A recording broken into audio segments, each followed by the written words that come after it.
Boa noite. Boa noite, pessoal no Zoom, na sala do Zoom, pessoal no Facebook. Estamos aqui inaugurando um novo ciclo de lives, de palestras, né? Após ter uma semana bem sucedida. Boa noite, Bonfim. Boa noite, Celina. Como deu muito certo, graças a Deus, o projeto de trazer mulheres maravilhosas para falar, né? Nossa ideia inicial era dar voz às mulheres. Então, com a Tatiana Neves, nós tivemos a ideia de continuar esse projeto. Então, agora, ao invés de ser todos os dias, vamos ter uma super live por semana, ou seja, uma super mulher vai vir falar com a gente. Né? Tá entrando mais gente. Nós vamos deixar, pessoal, para responder as perguntas depois, tá? Mas podem fazer as perguntas no chat. A Maria José está aqui para me ajudar. Podem fazer suas perguntas pelo Facebook, que ao final da apresentação a Tatiana vai tentar responder as perguntas principais, digamos assim. Então, vamos lá. Tatiana Neves, querida, quanto tempo, hein? Grande, Noeli, obrigada pelo convite, estou adorando. Obrigada você por estar aqui, por ter aceitado o convite. Então, você é mergulhadora desde 1992. Eu vou ler o que você me mandou da sua bio. Tá bom. Bióloga e mestre em oceanografia biológica, Tatiana Neves fundou o projeto Albatroz há 30 anos e hoje, como coordenadora geral, participa ativamente das pesquisas e das reuniões de políticas públicas nacionais e internacionais. Tatiana é apaixonada por mergulho, foi a primeira diretora do Parque Estadual Marinho da Laje de Santos, é especialista em aves marinhas e vice-presidente do Comitê Assessor do Acordo para a Conservação de Albatrozes e Petréis, a CAP. Isso? Então você, minha amiga, o espaço é todo seu, seja bem-vinda. Obrigada, Noeli. É um prazer participar dessas lives de vocês, tenho acompanhado, tenho visto coisas incríveis, né? Me senti uma scuba diva, ok? Muito legal esse nome, essa ideia, esse movimento. Eu faço parte da Liga das Mulheres pela Conservação dos Oceanos, a Liga das Mulheres pelos Oceanos. Então, eu acho que tem um movimento sinérgico acontecendo, né, de várias partes, várias iniciativas, colocando as mulheres à frente, mostrando o trabalho das mulheres que estão à frente da conservação do meio ambiente, principalmente do meio ambiente marinho e dos oceanos. Né? Lembrando que a gente tem aí pela frente a década dos oceanos, segundo a ONU, então, abrir, né, esse movimento com essas lives, com essa abertura que você está dando para a gente, é muito legal. Bom, a gente tem bastante assunto, né? Tem bastante conteúdo para trocar, e a gente combinou, né, Noeli, que a gente vai começar essa live com o vídeo, né? Sim. Então, antes de eu começar a falar, vamos colocar, por favor, se você puder, esse videozinho. É um trecho do documentário Laje dos Sonhos, produzido pelo pessoal do Laje Viva. É um projeto parceiro, que toca aqui o projeto Mantas do Brasil. Minhas queridas amigas, a Paulette, a Ana Paula, Balboni e várias outras pessoas. Então, roubamos um pedacinho desse vídeo para começar a contar nossa história sobre a Laje de Santos. Não, está autorizado. É um furto autorizado. Então, manda ver.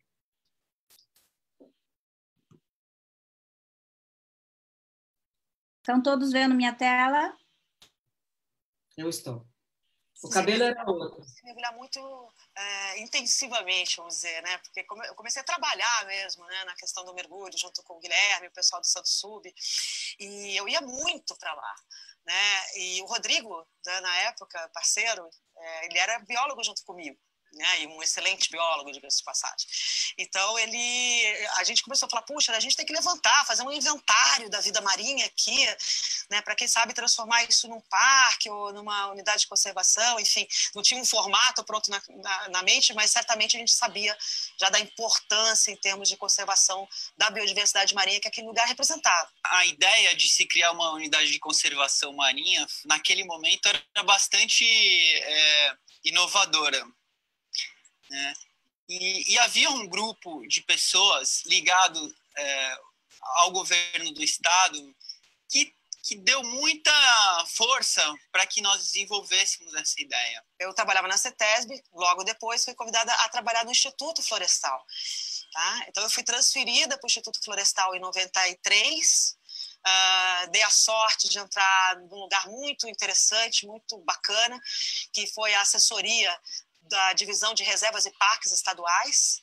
Né? Na época, o diretor Joaquim de Brito era uma pessoa super aberta a novas ideias, uma pessoa entusiasta da conservação marinha, claro. Então, eu conversei com o diretor e falei assim, olha, Joaquim, tem um lugar em Santos que é espetacular, tem uma vida marinha riquíssima, uma diversidade enorme, tem animais incríveis, tem uma manta que pode ter até 5 metros de envergadura. Ele, o quê? Uma manta de 5 metros de envergadura? Peraí, esse lugar não é protegido? Eu falei, pois é, não é. Aí ele falou assim, então faça a proposta. Tá? Então assim nasceu o parque, né? É isso, acho que esse trecho, né, do vídeo, ele é um trecho muito icônico, né, porque é uma história muito verdadeira e ela conta assim o que veio antes da criação do Parque da Laje de Santos, né? E é um prazer poder compartilhar essa fala com o Rodrigo, né? O Rodrigo Leão de Moura, hoje professor doutor da UFRJ. Na época nós éramos colegas de faculdade. E é o que eu conto ali, né? Tipo, a pergunta, né? O começo dessa nossa conversa aqui, dessa live de hoje, então, né, Noeli, como a gente combinou, como surgiu a Laje de Santos, né? Como é que a minha história se confunde um pouco com essa história da criação do Parque da Laje de Santos. E como é que eu, de mergulhadora, virei protetora dos albatrozes. Então, eu tenho aqui nessa live a função, né? O convite, né, melhor dizendo, feito pela Noeli, para eu contar essa linha lógica, né? E é isso que eu pretendo fazer a partir desse vídeo. Então, ali eu comecei a dizer que eu era amiga do pessoal do Santo Sub. Imagina vocês, gente. Alguém sabe o que é Santo Sub? Santo Sub era um clube de mergulho em Santos, funcionava na casa do Guilherme Leão de Moura, e eles eram assim, eles foram pioneiros mesmo, né? Com equipamentos assim adaptados, enfim, coisas, nem se tinham os equipamentos modernos, computador de mergulho, nem pensar naquela época, enfim, era uma coisa extremamente raiz, né? Mergulho roots, o pessoal fala, né? Eles foram desbravadores mesmo, né? Do mergulho. Eu estou falando principalmente do Guilherme Leão de Moura, que é o pai do Rodrigo, e o Paulo, o doutor Paulo, e o próprio Clóvis, né? Que ficou depois muitos anos aí trabalhando na laje, enfim, talvez alguém aí que esteja ouvindo conhece um pouco melhor até do que outras partes. Conheci, né? Então, e aí foi isso. Então, assim, eu tive o privilégio de conhecer essas pessoas, né? E aprender a mergulhar com elas e conhecer a Laje de Santos com essas pessoas. E, obviamente, me apaixonei pelo lugar, né? Quem conhece a Laje de Santos não esquece nunca mais, porque é um lugar muito especial. Em vários aspectos. E aí, estudantes de biologia, o Rodrigo, filho do Guilherme, era meu colega de classe, e aí, como eu contei ele no vídeo, a gente falou, poxa, cara, esse lugar tem que ser um parque, tem que ser uma reserva, tem que ser alguma coisa, tem que ser uma unidade de conservação marinha, porque é espetacular demais, está muito perto da gente. E aí, então, na faculdade, a gente criou um movimento até muito mais do Rodrigo do que meu, né? Já era mergulhadora há mais tempo, era professor de mergulho na época, enfim.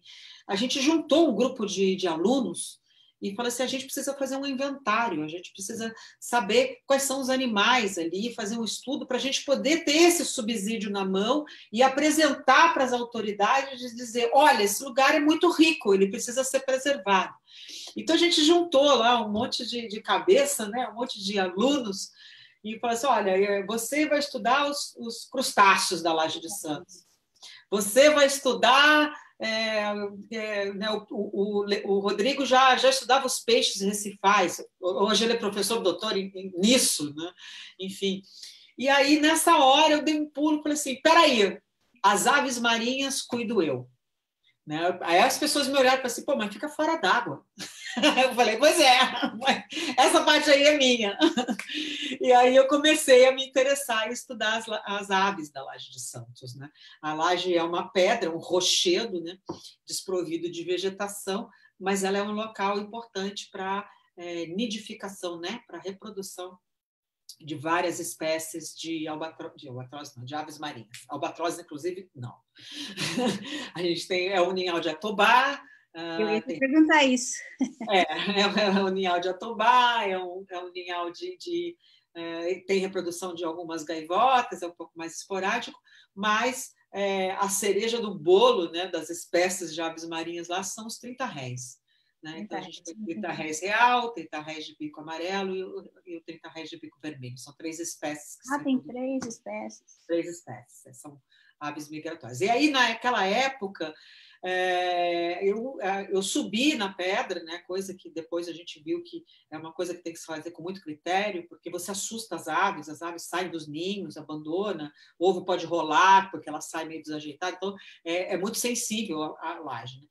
Mas naquela época eu subi na laje para fazer o inventário das aves, né?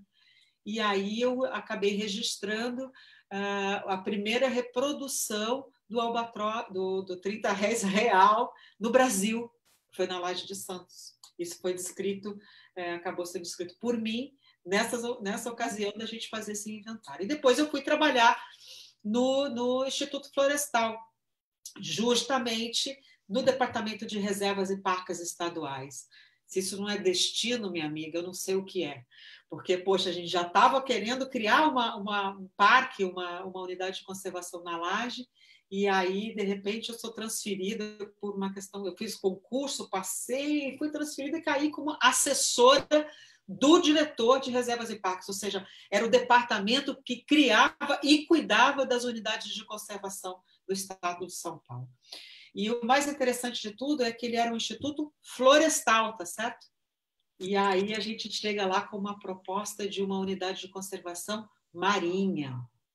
Já existiam outros parques assim, na área marinha, por exemplo, o Parque Anchieta, o Parque Estadual da Ilha Anchieta. Mas ele protegia a ilha. Né? O limite do parque é fora d'água. E na Laje de Santos, não. A gente fez a proposta, era um quadrilátero mesmo, de água, né? De 5.000 metros, ou seja, 5 quilômetros por 10. Uma área enorme. E foi de verdade a primeira unidade de conservação do estado de São Paulo que incluiu água, que protegeu água. Né? E muito legal. E o Parque Estadual Xixová-Japuí, que é, na verdade, essa península que tem entre Praia Grande e São Vicente, do lado da Ponte Pêncio, ela é uma península. Então, esses 2 parques, eles são parques irmãos, eles foram criados ao mesmo tempo, eu trabalhei na criação dos 2, e o Parque Xixová-Japuí, a gente acabou incluindo uma faixa de água também ao redor. Eu falei, se vamos proteger a água na Laje de Santos, vamos proteger também o fundo rochoso da encosta da península do Parque Estadual Xixová-Japuí. Então, essa história é uma história muito legal. A Laje de Santos é o primeiro parque estadual marinho do estado de São Paulo, como eu falei, e ele é o segundo parque estadual marinho do Brasil. Né? Existem muitos parques nacionais. Fernando de Noronha talvez seja o mais conhecido, enfim, Abrolhos, são parques nacionais. Mas parques... Então, o primeiro foi o Parcel do Manuel Luiz, no Maranhão. E eu entrei em contato com o governo do estado do Maranhão, pedi para eles mandarem para mim os documentos de criação. Eu me inspirei mesmo, eu vi como é que foi criado o Parque Estadual Marinho do Parcel do Manuel Luiz, no Maranhão, e me inspirei e usei como processo aqui na Laje. Quando falo eu estou sendo muito egoísta, porque, na verdade, foram muitas pessoas trabalhando. Né? Foi um processo grande. O Rodrigo, na fala dele, tinham pessoas no Instituto Florestal, e dessas pessoas, várias, eu preciso destacar uma, que é o Fausto Pires de Campos, o Faustão, né? Ele já era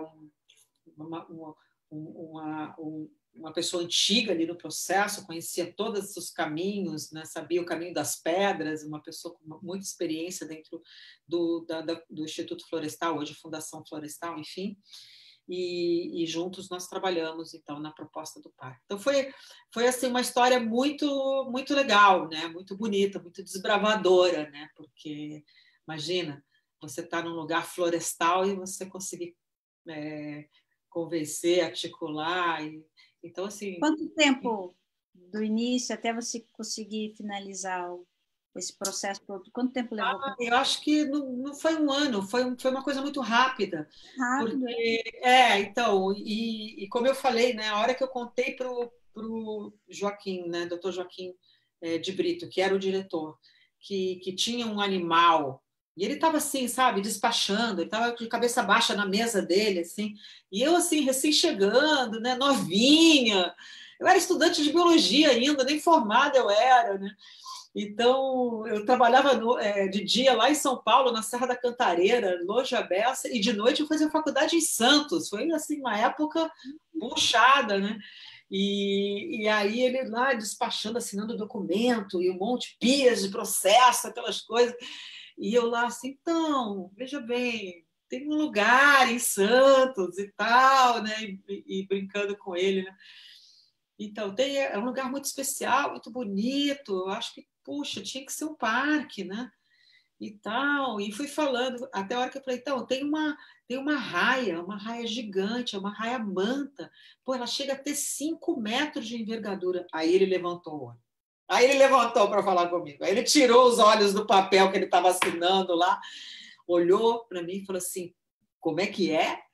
Tem um lugar em São Paulo que tem um animal que tem 5 metros de envergadura e esse lugar não é uma unidade de conservação? Eu falei, exatamente.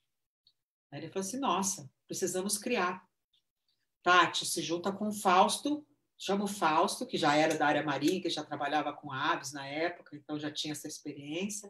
Chama o Dr. Teleginski, que era o advogado que nos ajudava na elaboração dos textos. Tinha os agrimensores que faziam os desenhos, né, das linhas dos parques. Juntamos uma equipe e fizemos a proposta de criação do Parque da Laje de Santos, que foi assinado então em setembro de 93. E como é que você sabia que tinha uma raia-manta de quase 5 metros? Porque eu já era mergulhadora. Você já tinha visto junto? Já tinha visto, já tinha mergulhado com a manta, já sabia de tudo isso. Porque a história começou antes, né? Quando eu me tornei mergulhadora pelo Santo Sub, né? Com o credencial da Quimas, né? Que a gente estava lembrando agora há pouco. E junto com o Rodrigo, que já conhecia toda essa história, a gente já vinha fazendo esse estudo para tentar ter, né, nós estudantes fazendo um esforço para poder ter subsídio para dizer para as pessoas, para as autoridades, que aquilo precisava ser o parque. E, de repente, eu virei assessora da principal autoridade do Estado de São Paulo, que trata disso, assim, de uma hora para outra, por acaso. Então, essa é a história, né, que é legal de contar, né, que a gente sempre gosta de contar. Hoje em dia, a gente sabe que os processos de criação de unidades de conservação, isso é importante dizer também, Noemi, eles são mais complexos, porque a criação das unidades de conservação, elas causam impacto na vida de diversos tipos de atores, dependendo da sua situação. Então, por exemplo, de uma hora para outra, aquela área passou a ser uma área proibida para pesca, né? Então, assim, é necessário, por exemplo, que você faça um estudo do impacto social que, eventualmente, uma proibição desse tipo venha a causar. A gente sabia que a Laje de Santos era muito mais um lugar de descanso e abrigo para barcos de pesca do que um local de pesca em si, para barcos profissionais, eu me refiro, pesca comercial, né? Então, o impacto social para esse público é pequeno ou nenhum, né? Não é uma área de pesca mesmo. Talvez uma área de pesca esportiva, talvez uma área de caça, sub, também foram proibidos a partir da criação do parque, né? Mas, enfim, hoje a gente sabe que o parque tem a sua importância Eu fiquei muitos anos sem mergulhar na laje por questões de vida, né? A vida vai levando a gente por outros caminhos, né? Acabei trabalhando no Projeto Albatroz, criando o Projeto Albatroz, que a gente vai falar daqui a pouco, né? E depois, através do pessoal do Laje Viva, justamente, vi Paulette entrando aí. Oi, Paulette. Paulette entrou aí. Aí eu fui mergulhar, depois de muito tempo eu fui mergulhar. E eu fiquei espantada. Eu fiquei assim, tipo, muito feliz em ver a vida. Agradeço a Tati todos os dias. Opa, eu que agradeço a você, Paula, por cuidar tão bem desse lugar maravilhoso, né? Você e todas essas pessoas envolvidas na Laje de Santos. E eu fiquei muito feliz, né, quando a Paula me fez esse convite para eu mergulhar lá, e eu fui ver, assim, tipo, tinha triplicado a quantidade de peixe, né? E é um mosaico de cores aquilo, né? É de emocionar qualquer um, até eu estou emocionada agora. Respira. Eu me emociono quando falo de lá, porque realmente é um lugar incrível, né? Então, assim, é uma história que faz parte da minha história, né? E nunca vou esquecer isso, né? Faz quanto tempo que você não mergulha lá na laje? Eu não sei, faz uns bons anos. Tá aí, ó, tá na hora de voltar. Paulette, assim que tudo voltar aí. Assim que a pandemia nos permitir. A gente podia marcar um mergulho aí, um evento. Olha, eu acho que a última vez que eu mergulhei na Laje de Santos foi com você, cara. Você estava. Daquele dia que eu achei a foto foi 2000. Não conta que eu tenho vergonha. A Paula falando, bora, Tati, demorou, bora mergulhar, bora mergulhar. Vamos voltar para a laje, Tati. Nossa, e eu fiquei tão feliz que achei aquelas fotos de você mergulhando. Eu também. Caramba, que legal. Era para ser, hein? Era para ser. Então, estão todos convidados, viu, galera? Todo mundo que está aí, Bonfim, Celina, Panta, Luqueta, todo mundo que mergulha aí, bora para a laje, levar a Tati. Bora todo mundo. Vai ser um evento, já pensou que legal? Demorou, então, tá pronto. A Paulette ajuda a organizar aí, resolve. A Ana Luqueta aí, bora, galera. Bom, então, assim, eu acho que uma parte da live era eu contar um pouco essa história, recontar, né? Porque, na verdade, quem me fez contar isso foi o pessoal do Laje Viva, né? Com o documentário Laje dos Sonhos. Eu não lembrava de todos os detalhes. Acho que muita gente que está aqui também não sabia. Então, foi ótimo você contar isso para a gente. Tem muito mais, né? Só que não dá tempo aqui na nossa live, porque a gente está aí agora tendo que pegar aquele outro caminho, né? Tipo, para contar como é que isso me fez chegar onde é o Projeto Albatroz hoje, né? Então, foi isso, assim, né? Naquela descoberta, então, né? Naquele movimento já de paixão pela laje, que a gente uniu vários estudantes para cada um estudar. Eu vou estudar as anêmonas, eu vou estudar os crustáceos, os caranguejos, eu vou estudar os peixes, eu vou estudar, sei lá, as correntes marinhas, e eu vou estudar as aves. Então, eu já virei de cara uma pessoa das aves, né? E aí, quando essa mesma galera do mergulho, a gente ia mergulhar nos alcatrazes, por exemplo, eu ficava encantadíssima, porque alcatrazes é um ninhal de fragatas de tirar o fôlego. E quem não conhece, eu sugiro que conheça, porque é outro lugar mágico, né? Em termos de mergulho, é incrível também. E é um arquipélago, né? E aí, sim, tem arbustos, e as fragatas são aves marinhas que necessitam de arbustos para pousar, para se reproduzir, e é um ninhal incrível. E na época da reprodução é simplesmente uma coisa de tirar o fôlego. E aí me apaixonei, comecei a trabalhar com as aves dos alcatrazes. O Fausto Pires de Campos, esse mesmo que eu falei, né, trabalhamos juntos na criação da Laje de Santos, do Parque da Laje de Santos, ele tinha uma ONG, que era a Sociedade de Defesa do Litoral Paulista, acho que era isso, Litoral Brasileiro, SDLB, do Litoral Brasileiro, e ele criou o projeto Alcatrazes na época, que era justamente isso, era um projeto para fazer o levantamento da fauna, da flora, das riquezas. E Alcatrazes tem espécies endêmicas, que são aquelas espécies que só existem naquela ilha.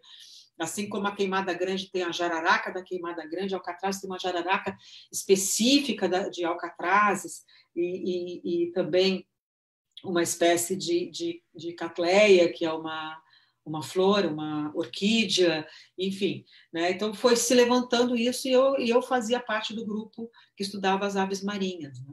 E daí, então, a jararaca ilhoa, que eu falando da jararaca ilhoa, é a jararaca da Queimada Grande. A jararaca dos Alcatrazes, acho que chama jararaca alcatraz, eu não estou... jararaca alcatraz. Eu não tenho certeza, essa informação não vou colocar porque... Não, da Queimada Grande. Não tenho a informação completa, então vou deixar para vocês pesquisarem. A planta está dizendo que jararaca ilhoa. Eu não sei, não posso... eu também não vou falar, não. Na época, quando eu acabei saindo do projeto Alcatrazes, a espécie que havia sido coletada lá nos Alcatrazes estava sendo estudada pelo Butantan, acho que ela não estava nem descrita. Tá? Mas... bom, enfim, jararaca de Alcatrazes. Está aqui a Panta e a Maria deram a resposta ao mesmo tempo. Obrigada, meus amores. Como é que é? Botrops Alcatraz. Então, foi descrita mesmo. E, de fato, ela era muito diferente. A jararaca, como a gente sabe, a jararaca ilhoa da Queimada Grande, ela se desenvolveu, ficou lá isolada, se desenvolveu, se adaptou a comer o que ela encontrava por lá, então uma espécie que sobe em arbustos, enfim, ao passo que a jararaca dos Alcatrazes se adaptou para comer pequenos insetos e rastejantes, enfim. Então, ela passou a ser uma jararaca menor, com outro padrão de coloração e possivelmente menos perigosa do que a jararaca ilhoa, né, da Queimada, porque o veneno dela é um veneno para comer insetos e pequenos animais. Ao passo que a jararaca ilhoa, não, né? Ela se alimenta, inclusive, de aves. Então, enfim, são derivações diferentes. Mas, enfim, deixa eu voltar para o meu assunto, para eu não falar coisa errada, para eu saber falar exatamente o que eu sei,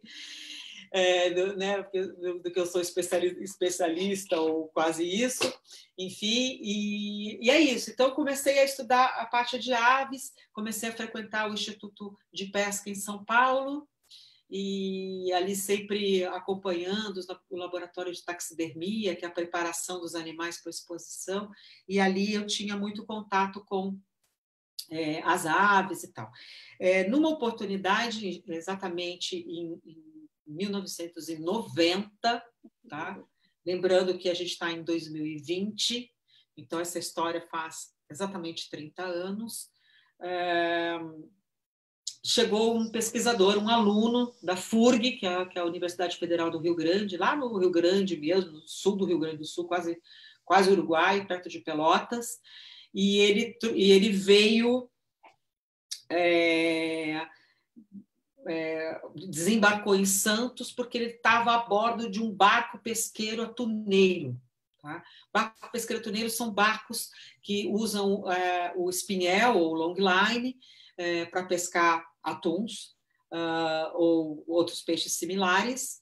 E aí ele chegou aqui, né? O professor Alberto Amorim recebeu ele aqui no Instituto de Pesca, e aí ele chegou com várias aves marinhas enormes, que haviam sido capturadas pelos anzóis dos espinhéis, e ninguém sabia o que era. E aí ele chegou e começou a espalhar as aves ali no chão, na frente do Instituto de Pesca, no estacionamento mesmo, e começar a tirar foto. Aí o pessoal me chamou, falou assim, Tatiana, todo mundo sabia que eu era interessada nas aves marinhas, poxa, será que você veio aqui identificar essas aves? Porque a gente não sabe o que é. Eu fui correndo, obviamente, e fui com um guia de identificação totalmente inadequado, era um guia, enfim, enorme, não era nem um guia, era um livro de aves, enfim, do Augusto Rusch, uma coisa assim completamente despreparada, e eu me topei com espécies de albatrozes e petréis. E eu falei, mas o que aconteceu? Né? Aí ele me contou, Rogério de Mello é o nome desse estudante, hoje ele é secretário do Verde de Campinas, oceanógrafo, lá da FURG, e aí ele me contou. Ele falou assim, olha, existe na FURG um professor, o professor Carolus Maria Voren, que ensina isso nas aulas, de que os albatrozes, eles interagem com barcos de pesca, eles tentam comer as iscas, acabam sendo fisgados, arrastados para o fundo do mar e morrem afogados. E essa captura, ela não é uma captura intencional, mas ela é um grande problema. Aquilo me tocou profundamente, porque eu percebi ali que era uma morte cruel, desnecessária, que não era boa para o pescador, que não era boa para as aves. O Rogério me apresentou alguns mestres de pesca, depois vieram outros alunos da FURG, um deles, um grande amigo, o doutor Eduardo Sec, hoje é pró-reitor de pesquisa da FURG, né? Na época era tudo garotada, né? Agora não, a gente fica assim com os cabelos brancos ou roxos, enfim, e vai subindo de cargo, né? E aí o Edu me mostrou também essa questão e eu falei, não, pera um pouquinho. Isso não pode ficar assim, a gente vai ter que fazer alguma coisa. E eu, com meu coração juvenil, né, cheio de vontade de fazer as coisas, né, cheio de garra, né, e vendo aquele espetáculo que eram aquelas aves morrerem dessa forma tão cruel, eu acabei me mobilizando. Eu passei, acho que 2 noites sem dormir direito, com aquilo na cabeça, sabe?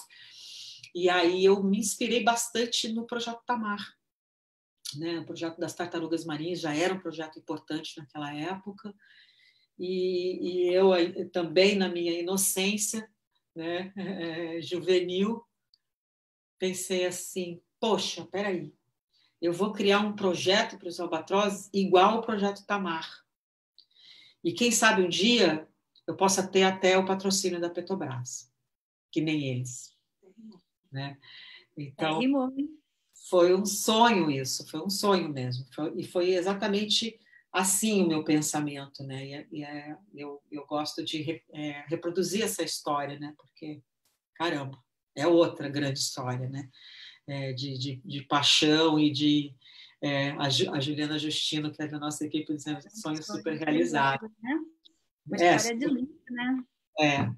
E aí foi isso. Então, criei o projeto com a ajuda de muitas pessoas.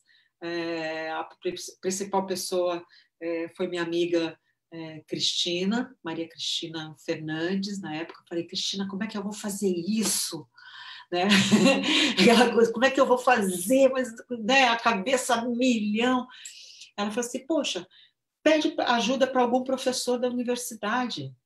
Né? Tem o Fábio Giordano, da Universidade de Santa Cecília. Aí eu fui na Universidade de Santa Cecília e procurei o Fábio Giordano. Falei, Fábio, professor Fábio, era menina, né, gente, de tudo, magrela, daquele tipo, menina magrela mesmo, né? Porque quando a gente é guria, a gente é magrelinho, né? Depois a gente vai encorpando um pouco, mas enfim, naquela época, assim, as fotos antigas são inacreditáveis. E aí o Fábio me ajudou. Eu falei, olha, eu acho que eu preciso de voluntários para poder fazer o monitoramento do porto, do terminal pesqueiro da Laje, o terminal pesqueiro de Santos, né? Aí na ponta da praia. E foi ali que o projeto nasceu. O Fábio mobilizou vários estudantes, a gente montou uma equipe de voluntários, começamos a fazer revezamento e todos os dias a gente estava presente no PIA, conversando com cada mestre de cada barco que chegava em Santos. Então, pedindo para eles trazerem as aves, perguntando para eles como é que era essa interação com as aves. A gente criou as planilhas de bordo, que hoje chamam-se mapas de bordo, são planilhas que a gente dá para o pescador preenche e traz. A gente pedia autorização para botar uma pessoa a bordo, um estudante, um observador de bordo. Essas viagens de pesca são de 20 ou mais de 20 e tantos dias. A Janaína Machado, que acabou de comentar, foi a primeira observadora de bordo feminina, mulher, guerreira do Projeto Albatroz. Ela fez esse trabalho na época, ela acompanhou esse trabalho desde o início. Então, é muito bom te ver aí, Jana, que bom que você está aí ouvindo essa história, né? Eu tenho que contar essa história com cuidado, porque às vezes eu me emociono mesmo, porque é muito, muito, muito forte, muitas pessoas envolvidas, né? Enfim, e isso faz 30 anos, pessoal. né? Agora, em julho de 2020, essa história da criação do Parque do Projeto Albatroz, são tantos filhos, da criação do Projeto Albatroz está fazendo 30 anos, né?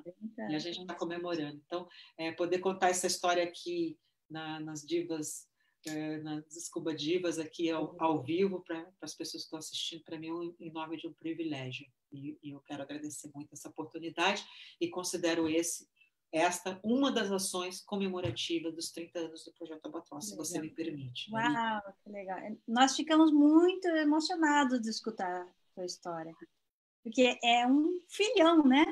Tá aí, adulto, com 30 anos. Pois é, exatamente. A Laje é minha filha mais velha, né? O Projeto Albatroz é o meu filho mais novo. Eu tenho um filho do meio, tá? Esse está morando lá em Portugal, é artista. É de verdade, isso é gente. Na verdade, não. O Yuri é o filho mais velho de todos. Meu filho, depois da Laje, depois do Projeto Albatroz. É nessa ordem. A Laje é a filha do meio. Bom, Nelly, a gente havia preparado um PowerPoint com algumas fotos do Albatroz. Por favor. Ficar um pouquinho para o pessoal, né? Então, eu vou compartilhar a tela. Tá, enquanto você organiza, eu posso fazer uma introdução. Então, o Projeto Albatroz, então, ele nasceu em 1990, desse jeito que eu contei para vocês, ele vem se estruturando. Em 2003 foi criado o Instituto Albatroz, que é a organização que dá base ao Projeto Albatroz, né? Mas o Projeto Albatroz, o Projeto Albatroz nasceu antes do Instituto, né?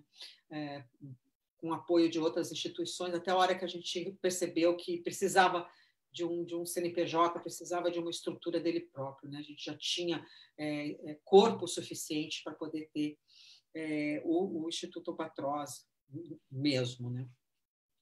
E em 2006, espera aí, volta um pouquinho. Peraí. Tá. Em 2006, a gente concorreu no edital público ao patrocínio da Petrobras. E nós fomos selecionados. Mais de 100 e tantos projetos, nós entramos entre os 33 selecionados. Né? E aí a gente começou a realizar aquele sonho de menina, né? De ter a Petrobras como nossa patrocinadora. Tenho orgulho de ter, como vocês podem ver. Carrego nos ombros, boto no backdrop e falo mesmo, porque para a gente é importante demais. E aí, para contar um pouco dessa história, eu vou começar falando um pouquinho dos próprios albatrozes, né, que vocês estão vendo na tela. Essa é uma foto do Luciano Candizani, aliás, eu apresento o Projeto Albatroz e os albatrozes com uma série maravilhosa de fotos do Luciano Candizani, nosso grande fotógrafo da National Geographic, que na época mergulhava comigo nos alcatrazes, né? Era estudante também, né? E hoje está aí, é um dos grandes nomes da fotografia de natureza no mundo, não só no Brasil. Ele é fantástico. Ele é. E além de ser um gentleman, né? Porque é uma pessoa agradabilíssima, né? Uma pessoa maravilhosa. Luciano, realmente especial. Essa foto a gente estava junto, foi uma foto tirada nas Ilhas Malvinas. Essa aí é a ilha de Steeple Jason, é um dos maiores linhais de albatroz do mundo, albatroz sobrancelha negra. A gente estava fazendo uma produção do Globo Repórter, tá? Em 2005 foi tirada essa foto. Tá aí o albatroz sobrancelha negra, chocando seus ovos nos ninhos que eles mesmos fabricam de lama e grama, enfim. Pode passar, por favor? Essa outra foto belíssima dele, de um casal, tá aí para me lembrar, de eu falar um pouco do comportamento. São aves monogâmicas, ou tendem a serem monogâmicas. Elas, quando formam o casal, elas permanecem ao longo de toda a vida juntos. Coisa aqui, só um pouquinho. Não tem problema, eu continuo falando. E assim, uma troca de casais, ou seja, quando um morre, o parceiro pareia novamente, forma um novo casal, enfim, né, para perpetuar a espécie. Então, aí está a foto da interação deles. São aves que voam solitárias nos oceanos, elas só vão para a Terra para se reproduzir, e o casal que se encontrou jovem, começando a se reproduzir, depois da reprodução vai cada um para um canto, chegou naquela época da reprodução, eles voltam na mesma ilha e se encontram no mesmo local, se reconhecem e recomeçam a reprodução. Né? Pode passar, por favor. Essa é a foto espetacular do Luciano, foi tirada também lá nas Ilhas Malvinas, na ilha de Carcas. Depois ele voltou para as Malvinas, ficou isolado num canto, numa ilha, num lugar frio pra caramba, praticamente sem abrigo, só para poder fazer as fotos na época da reprodução com filhotes. Né? Então, essa foi uma das obras-primas que o Luciano trouxe para a gente, para eu poder compartilhar com vocês hoje aqui. Né? Macho e fêmea trocando o turno de cuidado com o filhote, porque o macho fica tomando conta do filhote, a fêmea vai pescar, se alimentar, e depois ela volta, o outro vai para o mar, e assim sucessivamente. Eles ficam fazendo esse revezamento para chocar o ovo e depois para alimentar o filhote. Pode passar, Nelly, por favor. Não. Aí um close do filhote para vocês verem ele ainda na sua penugem, né? Uma penugem de isolamento térmico. Ele, obviamente, não consegue voar ainda, né? Então, ele tem que ser alimentado, ele depende dos pais para se alimentar, até ganhar as penas e depois partir sozinho para o oceano e buscar o seu próprio alimento. Pode passar, por favor. Essa foto está aí para lembrar. Vocês conseguem ver a tela inteira? Ou as fotos das pessoas também? Sim, está a tela cheia para todos. Maravilha. Aí essa foto mostra ele correndo sobre a água, né? Então ele caminha sobre as águas, né? Supostamente. Ele tem patas bem desenvolvidas, né? São patas palmadas, como todas as aves marinhas, ou quase todas, mas as albatrozes são especialmente grandes e bem desenvolvidas, porque ele precisa correr para pegar o embalo para alçar voo. Né? É uma das adaptações. Uma outra adaptação que dá para ver bem legal aí é o formato do bico, parecido com o da gaivota, que também tem a mesma adaptação, que é esse bico em formato de gancho, que é uma adaptação para pegar as presas lisas e escorregadias na superfície, como peixes, moluscos, enfim. Né? É uma adaptação também para buscar esses peixes. Pode passar, por favor? Essa foto está aí para ilustrar a minha fala de que os albatrozes têm a maior envergadura dentre todas as aves do planeta. Tá? Ela é a envergadura do albatroz viajante, que é o da foto, chega a ter 3,5 metros, segundo algumas literaturas, e ela é uma asa toda adaptada, porque ela é uma asa estreita e muito longa, né? E é uma adaptação para o voo planado. Essa foto é espetacular porque ela mostra exatamente como o albatroz se sustenta no ar usando o vento da superfície do mar. Então, a gente está falando, obviamente, de áreas oceânicas. Né? Então, quando eu era mergulhadora da Laje de Santos, a gente pega o barco, a gente navega algumas horas. Na época, dependendo do barco, demorava a beça. Cheguei aí de escuna, mergulhando na Laje de Santos. Mar do Norte chamava a escuna. Enfim, e a gente demorava a beça para chegar, mas a gente ia numa ilha costeira. Depois, para poder estudar os albatrozes, eu passei a fazer cruzeiros oceânicos, que é outra história. Né? São navios de pesquisa, o Atlântico Sul, por exemplo, da universidade onde eu estudava, e a gente passava dias, né? Semanas, 15 dias em alto mar fazendo transectos, fazendo pesquisa para poder encontrar essas aves. Então não são aves costeiras, né? Elas são aves de alto mar, mas como a Laje de Santos ela é uma... Já te respondo, Érico, gostei da sua pergunta. Como a Laje de Santos, ela é o quê, né, pessoal? Abençoada por Deus e bonita por natureza. Ela tem albatrozes que ocorrem nessa região, né? Principalmente albatroz de sobrancelha negra e albatroz de nariz amarelo, que são aves um pouco menores do que essa que a gente está vendo na foto, são aves um pouco mais costeiras, e na época do inverno a gente consegue ver, às vezes, em quantidades bem grandes. O Érico me perguntou quanto tempo vive os albatroz.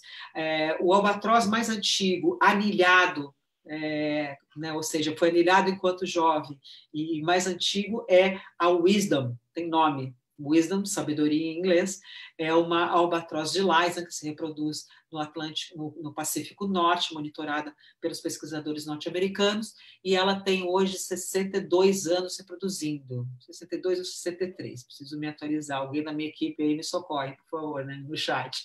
Mas a wisdom deve ter 62 ou 63 anos se reproduzindo, tá? Mas existem trabalhos... 68, Ju? Nossa, faz tempo que eu parei de seguir ela, hein? Obrigada, meu amor. 68 anos se reproduzindo. Ou seja, todo animal se reproduz e tem um tempo senil, né? Então, até qual idade chegaria uma ave, por exemplo, que não morre de causas naturais ou por outras causas, né? Vai morrer de velhice, né? Então, tem estimativa de que espécies de albatrozes podem chegar até 80 anos de idade. Ou seja, são aves longevas, vivem muito, começam a se reproduzir com 10, 11 anos de idade, às vezes 7, dependendo da espécie, colocam um ovo a cada vez que vai se reproduzir, ou seja, é uma fecundidade muito baixa, e tem espécies que demoram um ano inteiro para se reproduzir, o que significa que tem que descansar no ano seguinte. Então, tem espécies que só conseguem, na melhor das hipóteses, colocar um ovo a cada 2 anos. Então, é uma reprodução muito lenta, né? E uma fecundidade baixa, e a longevidade, uma reprodução tardia, né, com 10, 11 anos de idade, e essas são características de espécies que tendem a não ter a capacidade de suportar impactos introduzidos pelo homem que não são previstos, né, pela natureza dessas populações. E é o caso dos albatrozes. Então, a gente tem 22 espécies de albatrozes, 15 delas, pelo menos 15, em estados de ameaça de extinção, e algumas delas em estado crítico de ameaça de extinção. Um deles é o albatroz de Tristão, por exemplo, que se reproduz na ilha de Tristão da Cunha, que fica aqui no centro do Atlântico Sul, entre o Rio Grande do Sul e a África, e ocorre aqui na costa brasileira. E quais são essas ameaças, afinal, que vêm trazendo essas espécies tão próximo da extinção, que é o motivo pelo qual o Projeto Albatroz foi criado, o motivo pelo qual eu me sensibilizei tanto por essas aves. Esse mapa está aí para mostrar as rotas migratórias. A área do sul e sudeste do Brasil é importante para espécies que se reproduzem nas Malvinas, como eu já falei, ou na Geórgia do Sul, que são outras ilhas, que aqui é a ilha número 2 aí no nosso mapa. As ilhas de Tristão da Cunha, também já falei. Ilha Gough, que é esse Gough, que está escrito, mas não é Gough, é Gough, essa é a pronúncia do que os gringos gostam de usar, que estão aí no centro do Atlântico, mas também espécies que só se reproduzem na Austrália e Nova Zelândia, ou seja, espécies endêmicas da Austrália e da Nova Zelândia, que voam ao redor do continente antártico e vêm se alimentar aqui na costa do Brasil. Então, nós somos responsáveis por cuidar de espécies que têm, na verdade, uma distribuição global. Essas espécies e toda essa rota que vocês estão vendo, elas passam por áreas pesqueiras importantes. Pode passar, por favor, Mili? Aí está a foto do Tairei Maru, um dos barcos pesqueiros hoje aposentado, um dos barcos pesqueiros daqui do Porto de Santos, bem no estilo japonês de pesca, e a pesca com espinhel. Eu quero falar agora um pouquinho dessa pesca para vocês, para a gente encontrar esses dois assuntos na frente, albatrozes e pesca com espinhel. Está aí uma foto tirada em alto mar, um dos nossos observadores de bordo. É uma vida duríssima que esses homens enfrentam, chegam a ter 20, 25 dias em alto mar, dependendo do tipo de barco, tipo de pesca, pegando o mar de todas as formas. Quem está acostumado a navegar para a Laje de Santos, assim, não tem ideia, tá, do que é um mar 8, do que é um mar 9, um vagalhão que supera 3 vezes a altura da embarcação, às vezes até mais. Então, as embarcações elas desaparecem no meio dos vagalhões. Então, enfim, é uma vida muito dura. É bonito de ver, quem gosta do mar e quem é destemido, e nós somos, né? Adora ver tempestades e coisas do tipo. A gente fica com medo como todo ser vivo, mas admira. Mas para esses homens que têm a vida aí, 18 anos trabalhando a bordo de um barco desse, passando 25 dias no mar e 5 em terra, 25 no mar, 5 em terra, Natal, Ano Novo, aniversário, morte em família, eles não veem nada disso, então é uma vida muito dura. Então eles têm o nosso respeito, né? E nós trabalhamos com eles como parceiros. Pode passar, por favor. Está aí 2 pescadores trazendo para a gente o atum. Então, é aquele que a gente vê na latinha, talvez, mas, enfim, o sushi, o sashimi, na verdade, é um peixe espetacular, como esse que está na mão aí dos nossos amigos pescadores. Pode passar? Bacora, né? O bacora. Pode passar. Esse é um gráfico que mostra o que é o espinhel. Então, o barco vem navegando e deixando essa linha principal cheia de linhas secundárias e boias, né? Então, aí a gente vê claramente como é que funciona. O pescador vem lançando esse espinhel, na ponta dessa linha secundária tem um anzol grande, né, com uma lula inteira, por exemplo, como isca, que é o que está aí na figura, ou uma cavalinha, ou uma sardinha, que são as iscas inteiros, né, porque a gente pega peixes de grande porte, como os atuns, espadates, alguns tubarões, e isso é lançado um a um atrás do barco, as aves sentem o cheiro do alimento e vão lá tentar buscar essa isca, se alimentar dessa isca. A isca que eles usam é exatamente o mesmo item alimentar dos albatrozes. O que come o atum e o espadate é também o alimento do albatroz. Então, acaba que atrai o albatroz e muitas vezes ele acaba sendo capturado. A tartaruga está aí nessa foto para não deixar a gente esquecer de dizer que a captura acidental de albatrozes e tartarugas marinhas é um grande problema nessa frota pesqueira. Pode passar, por favor. Tatiana, até aproveitando o ensejo, a Pantalena tinha perguntado se esse tipo de captura é incidental. Incidental. Ela é um incidente, ela é um acontecimento. A gente não gosta muito de usar a palavra acidental, sabe? Porque acidental é uma coisa que você não prevê. Isso a gente sabe que vai acontecer. Por exemplo, essa foto. Essa foto é tirada atrás de um barco pesqueiro.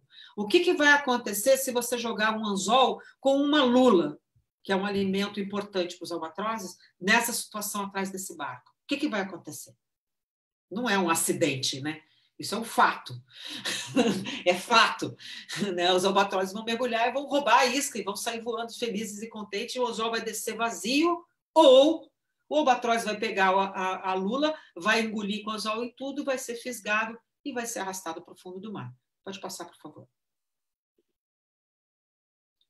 E está aí, por exemplo, aquela situação, aquela foto anterior foi tirada nas Malvinas, não é uma situação que a gente encontra na costa brasileira, em termos de quantidade de aves, mas essa aqui é em frente a Santa Catarina, bem na nossa área de pesca. E ali no meio tem petréis, que são essas aves mais escurinhas, petrel de óculos, a pardela de óculos, no caso, e jovens do albatroz de sobrancelha negra, brigando pela isca que está ali no meio, com o anzol inserido. Ou seja, nessa briga eles acabam engolindo e sendo arrastados para o fundo do mar. Pode passar, por favor.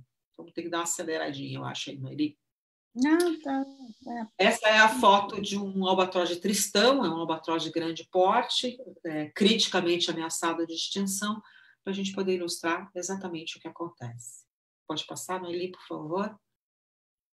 E os albatrozes são capturados durante a largada do espinhel, são 1.200 anzóis, os pescadores estão ali na faina de bordo, largam um anzol, larga outro, a cada 17 segundos, mais ou menos, vai um anzol para a água, e aí eles são capturados daquele jeito que vocês viram, e eles só vão se dar conta que o albatroz foi capturado no dia seguinte, quando eles começam a recolher esse equipamento. Só lembrando, o espinhel ele chega a ter 80 quilômetros de comprimento, pessoal, tá? São 45 milhas náuticas, tá? 40 milhas náuticas, dependendo. Então, é um equipamento de pesca gigante, né? Industrial, ele não é uma pesca artesanal ou coisa que o valha, não, ele é industrial mesmo, um procedimento industrial. Pode passar. Eles pegam e jogam no mar, não? Quando a gente está a bordo, eles trazem para a gente, mas é um descarte. Né? Pode passar. Essa foto seguinte, vocês me desculpem, é uma foto um pouco impactante, mas, enfim, estou aqui para contar essa história, né? Aí são jovens do albatroz sobrancelha negra, aqueles mesmos que a gente viu nas primeiras fotos do Luciano Candizani, vindo provavelmente daquele mesmo ninhal, dos ninhais das Ilhas Malvinas, né? E alguns exemplares de petréis, que são as pardelas pretas aí. Isso aí é o resultado de um lance de pesca de um barco de Santos, tá? Então, enfim, alguém falou, dá mais ânimo de ser vegetariano. Sem dúvida, dá mais ânimo de ser vegetariano. Obviamente, essa não é a realidade de todos os lances de pesca. São 20 dias a bordo, vamos supor, uma viagem de pesca de 20, 25 dias, eles fazem 15 lances. Se cada barco que fizesse um lance, pescasse, capturasse acidentalmente ou incidentalmente esse tanto de aves, obviamente já não existiriam mais essas espécies no planeta. Ela é uma captura. Vamos tirar essa foto? Vamos passar aí para a gente respirar um pouco melhor? Melhor.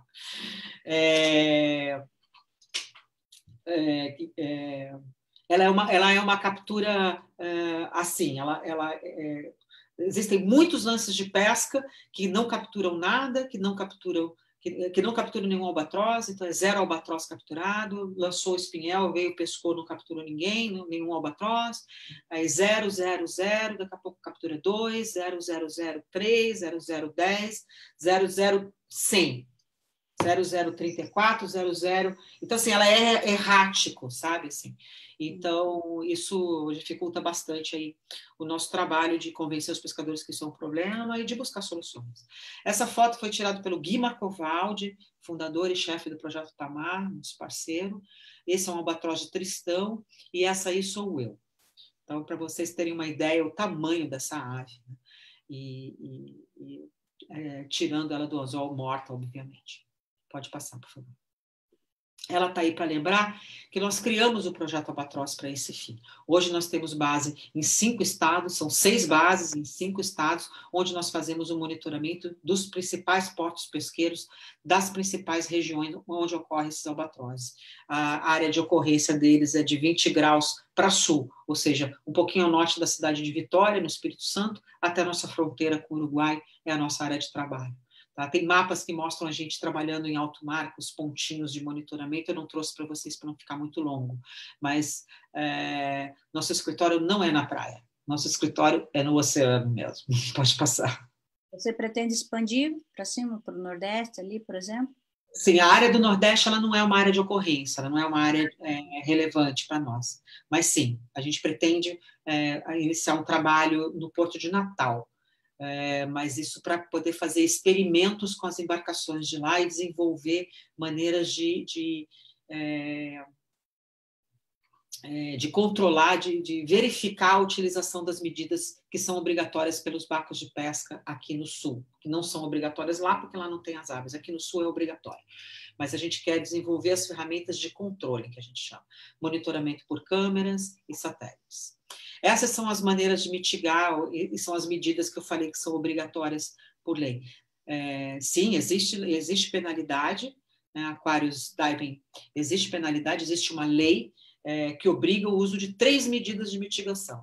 Tá? E eu vou apresentar para vocês as 3 medidas agora. Essa aí é o Toryline, eu estou me referindo a esse poste que está na popa da embarcação, está todo mundo entendendo que é o leme, e aqui o hélice e o leme, ou seja, a gente está vendo só a parte de trás do barco, o sea level, né, que está em inglês no meu slide, me desculpem, não tinha reparado, mas é o nível do mar, o espinhel sendo largado com as lulas nos anzóis, obrigada, Noeli, é isso mesmo. Esse aí é o Toryline, são bandeirolas coloridas, na verdade, que tem a função de espantar as aves para a parte mais afastada, onde elas estão, né, pelo menos 100 metros atrás do barco, para dar tempo das iscas afundarem e chegarem numa profundidade que as aves têm dificuldades, então, de alcançar. Pode passar, por favor. A ave consegue alcançar quanto de profundidade?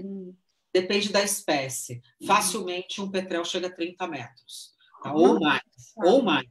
Tá? Mas acontece que o custo-benefício de uma ave gastar a energia de um mergulho para ir buscar a isca é muito alta, né? Então, a gente considera 20 metros de profundidade uma profundidade segura. Tá? Não que as aves não alcançam, mas elas não vão buscar. com tanta frequência, principalmente os petréis. Albatrozes, que são aves grandes, não são boas mergulhadoras, mas os petréis eles vão lá, buscam e voltam na superfície. Chega naquela disputa, os albatrozes são muito maiores, então chega para lá numa ave menor, que é o petrel, rouba a isca dele e, na verdade, está engolindo o anzol junto. Então, a gente tem, inclusive, interação entre as espécies aí nessa captura. Pode passar, por favor. A segunda, aí está o Toryline brasileiro mesmo, foto real. A gente está vendo, não sei se dá para ver aqui no mouse, uma linha. Não é essa, aqui embaixo, no canto. Isso é o espinhel, tá? Isso aí é a linha principal do espinhel. E essa que você está acompanhando, que é mais fininha, que você acabou de acompanhar, é a linha secundária. Na ponta dela tem uma isca, que está ali, a 2 metros de profundidade. Chuchu belezinha para vir um albatroz ali e pegar. Então, essas fitas coloridas balançando ao sabor do vento empurram as aves para trás, como vocês estão vendo na foto. E lá onde elas estão, a isca já afundou. Tem alguma coisa a ver, ser colorido, não sei... Não, a gente já testou vários tipos de cor, já tem alguns estudos, mas a gente simplesmente coloca cores bastante vibrantes para... no afã de buscar ter a medida mais efetiva. Mas, enfim, não tem nenhuma comprovação de que uma cor seja melhor que outra ou qualquer outro tipo de coisa. Pode passar, por favor? A segunda medida é a largada noturna, largar espinhel à noite. Tá? Isso resolve em parte, porque parte das aves são noturnas, diurnas, mas temos aves noturnas também. Então, vocês estão vendo que ele está largando à noite, é uma noite de lua cheia, então é praticamente dia. Quem faz liveaboard sabe que uma noite de lua cheia no mar é praticamente dia, né? E principalmente se tiver nuvens, não tampando a lua exatamente, mas algumas nuvens que refletem a luz, né? Multiplicam a luz da lua. E ali, então, atrás da mão dele, soltando, ele está colocando a linha secundária na linha principal, tem o Toryline, que está passando por cima, as bandeirolas que a gente vê bem na altura da mão dele, exatamente. Então, são 2 medidas, a largada noturna e o Toryline. Pode passar, por favor. E a última medida, que são das 3, é um sistema de peso adequado. Então, hoje, a legislação brasileira, baseada nos nossos trabalhos, nas recomendações internacionais, indicam que é obrigatório para todos os barcos de espinhel pelágico que pescam ao sul de 20 graus, utilizar o Toryline, a largada noturna, que significa todos os anzóis têm que ser largados à noite, não só uma parte do espinhel, todo o espinhel. E uma dessas 3 configurações de peso, ou 45 gramas a 1 metro do anzol, ou se você quer colocar 3,5 metros, você pode, mas contanto que seja 60 gramas. Você quer colocar 4 metros do anzol, o seu peso, você pode, contanto que seja 98 gramas. Acima de 4 metros não é aceitável. Tá? Então, são essas 3 medidas obrigatórias. Pode passar, por favor? Aqui estão os nossos parceiros. Tá? A gente tem parceiro em todas as nossas bases, o Instituto Federal do Espírito Santo, a Univale, agora recentemente o Instituto Federal de Santa Catarina, a R3 Animal, a Universidade Veiga de Almeida em Cabo Frio, e aqui os nossos parceiros internacionais que tratam do Albatross Task Force, é um programa que o Projeto Albatross coordena aqui no Brasil. Pode passar, por favor. E esse é o slide para lembrar que a gente está fazendo 30 anos, o pessoal fez essa gravura que a gente está usando em vários lugares, me colocaram ali de cabelo colorido, como vocês podem bem ver, com microfone, para lembrar que a gente faz políticas públicas. A criança brincando com a envergadura do albatroz, para lembrar da educação ambiental, o Toryline, a largada noturna, e o barco de pesca, para lembrar que a gente faz pesquisa. São as nossas 3 áreas principais de atuação. Tá?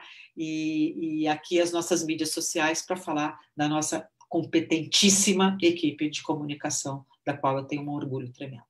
E aqui a gente, na lupa, está lembrando que o dia 19 de junho de 2020, portanto, pertíssimo, nós vamos comemorar o primeiro Dia Mundial dos Albatrozes. Tá? Nos aguardem. Tá? Vai ser o primeiro Dia Mundial dos Albatrozes. Isso foi definido pelo Acordo Internacional de Albatrozes e Petréis na última reunião, que foi, inclusive, no Brasil, aqui em Florianópolis. Pode passar. Essas aí são as nossas mídias sociais, o pessoal aí tem bastante gente acompanhando, que eu estou vendo.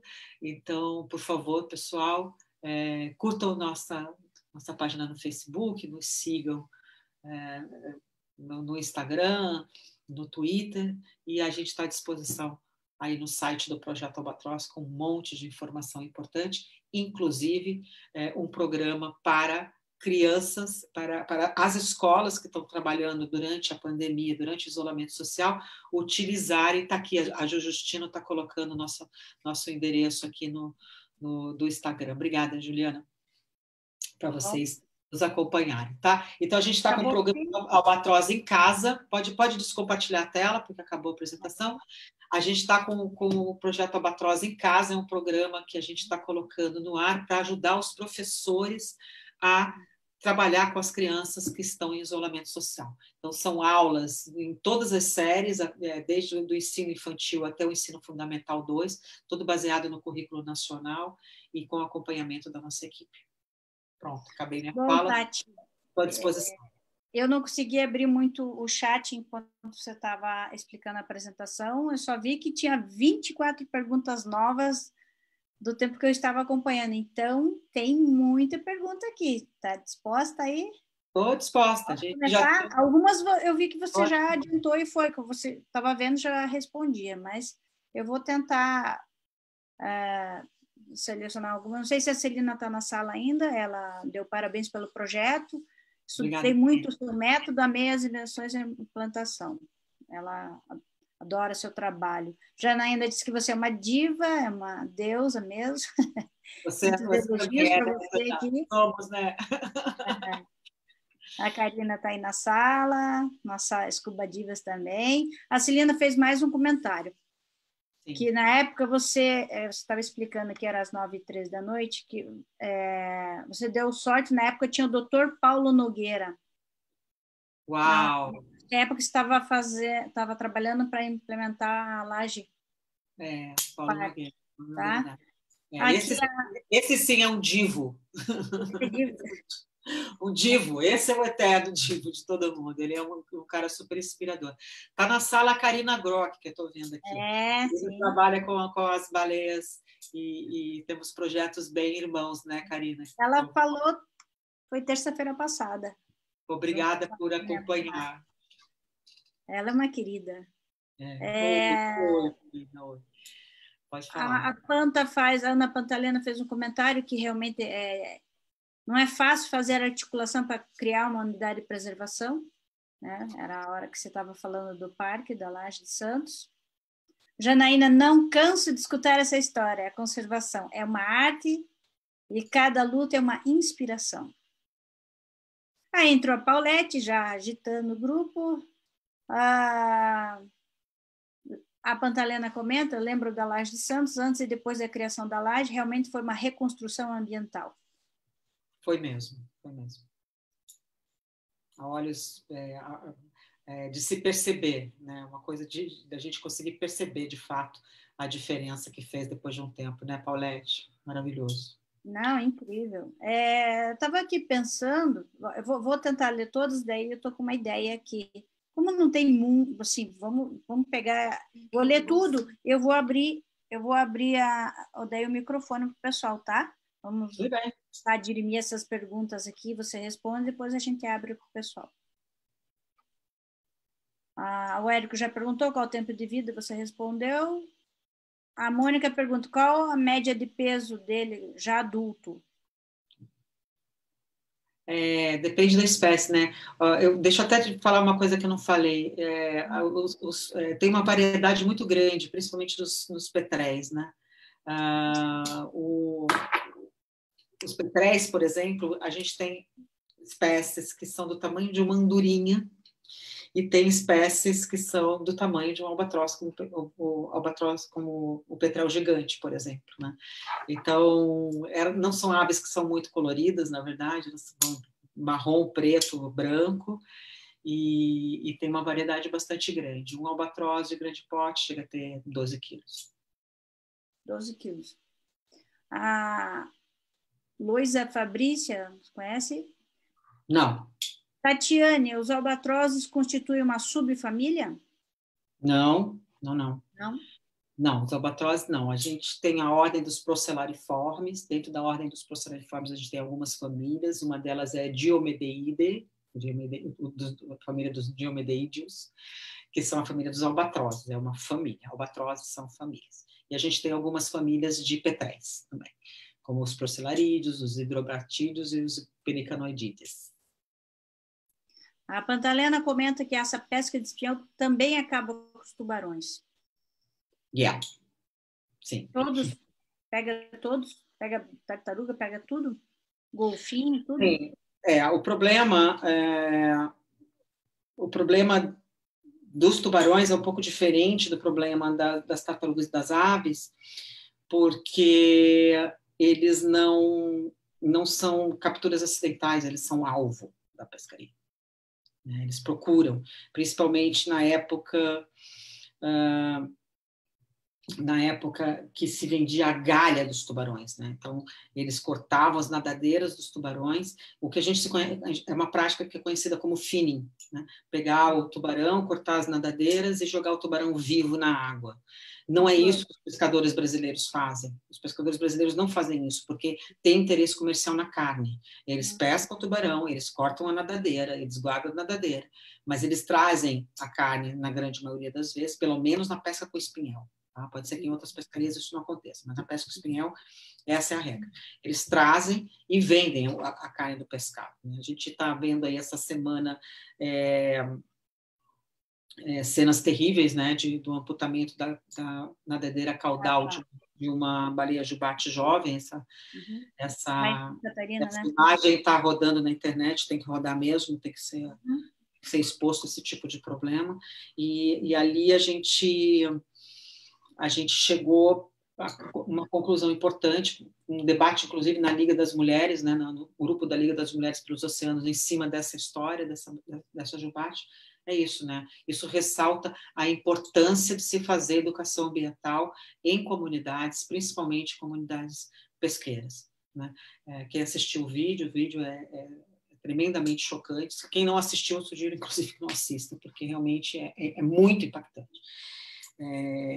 E olha que a gente está acostumado a ver barbaridade, né? A gente está publicando um paper agora sobre mutilação de bicos e patas de albatrozes. Ou seja, eles pegam o albatroz capturado, eles cortam o bico para tirar o anzol e soltam o bicho vivo com o bico mutilado.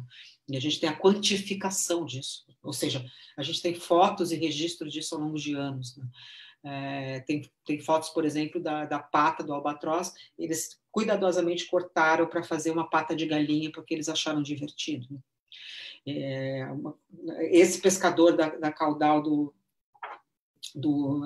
da jubarte, que está rodando agora na internet, ele fala, olha, esse danado, esse maldito, ele ia botar o barco no fundo. Jamais uma baleia jovem, uma jubarte, teria força suficiente para colocar aquele barco que era uma traineira ou uma parelha, né? Acho que era uma pesca de parelha. Não tenho certeza, mas enfim. Então, assim, é uma questão de você informar essas pessoas, sabe, de que são aves que são raras, a importância da conservação da biodiversidade. Por que essas espécies não podem ser extintas? Por que espécies não podem ser extintas? Por que é importante manter a diversidade das espécies do planeta? Sabe, o que eu tenho a ver com isso? Né? Então, quer dizer, essas perguntas elas têm que ser endereçadas, sabe? Elas têm que ser atendidas, quero dizer, elas têm que ser respondidas. E se essas perguntas não estão claras na cabeça das comunidades, a gente tem que colocar essas perguntas na cabeça dessas pessoas. Ou a educação ambiental deve ser desenvolvida no sentido de levar essas informações da importância, né, da manutenção, da importância da vida, né, do respeito à vida, né, respeito à vida de todo tipo e toda forma de vida, enfim. Bom, então, tem uma pergunta do Marcelo Bonfim. Esse assunto é um assunto meio, né? Me estendi um pouco. Pode passar. Vamos dar sequência aqui. Tatiane, se não existisse o Parque da Laje de Santos, como você imagina que seria o cenário da região hoje? Eu acho que ia ser um lugar extremamente empobrecido. Extremamente empobrecido. Porque é um lugar extremamente agradável, relativamente perto, do lado de Santos, que é, por sua vez, do lado de São Paulo. Então, a gente está nos lugares mais populosos e com maiores PIBs do Brasil. Então, pegar uma lancha e ir com seus arpões, caçar enfim, no Passeio das Âncoras, por exemplo, né? As garopas e os peixes de grande porte, os meros que estão por lá, badejos, enfim, isso aconteceria com uma frequência enorme. Acontecia na época. O próprio Então, Bonfim fala que ele retirou uns 500 metros de espinhel na Laje de Santos. Pois é, então, esse é um outro problema, é a pesca fantasma, né? São os rejeitos de pesca, resto de rede, resto de espinhel, enfim, que ficam flutuando por aí pelos oceanos e nunca vão ser dissolvidos, porque são materiais como nylon, plásticos e coisas que não se dissolvem, né? E seguem matando. Isso é um outro problema bastante sério. A laje seria muito empobrecida, gente, muito empobrecida, se não tivesse sido criado o parque. Tenho certeza disso. Não é. Graças a Deus. Graças a Deus. Graças a você. A Laís faz um comentário. A vida dos pescadores são pesadas demais, merecem todo respeito e admiração. Sim. Então, ao mesmo tempo, eu fiz uma fala pesada aqui em relação aos pescadores, mas, enfim, é fácil apontar o dedo, né? Mas as pessoas, elas têm a sua forma de vida, a sua própria cultura e enfim, existe uma diversidade muito grande de culturas nesse país também. E se essas informações não chegam a essas pessoas, então, assim, a gente tem que fazer chegar, né? Sim. E os pescadores parceiros do Projeto Albatroz são provas disso. Eles foram nossos parceiros durante anos. A gente desenvolveu medidas mitigadoras importantíssimas, que foram exemplos em outros lugares do mundo. O Toryline que eu mostrei para vocês foi desenvolvido por um pescador brasileiro, chamado Seu José Ventura. Por anos a gente chamou aquele Toryline de Toryline do Seu Zé. Ano passado, quando teve a reunião do ACAP aqui no Brasil, nós premiamos ele perante a todos os maiores pesquisadores e conservacionistas de albatrozes do mundo durante a reunião do Acordo Internacional. Porque o Toryline, que vocês viram, que se chama Toryline de fitas curtas, ele virou uma recomendação, primeiro do ACAP e depois uma recomendação internacional de diversos comitês enfim, comitês de pescas internacional, como é o caso da ICAT, a Comissão Internacional de Pesca do Atum no Atlântico. Então, o Toryline do Seu Zé virou recomendação internacional, sabe? Então, assim, um trabalho bem feito, ele pode alcançar resultados importantes. Hoje, a gente tem a utilização das medidas mitigadoras num nível muito baixo no Brasil. Falei para vocês que a gente está começando a pensar em trabalhar no Nordeste para a gente poder desenvolver formas de fazer um monitoramento eletrônico para garantir a utilização do Toryline da largada noturna aqui no Brasil, aqui no sul do Brasil, né? Isso por quê? Porque o peso é utilizado, porque o peso das medidas que são obrigatórias é a única que é obrigatória, que é fiscalizável no porto. Alguém me perguntou se tinha penalidade. É uma das perguntas. O Aquários, Maurício, né? Então, assim,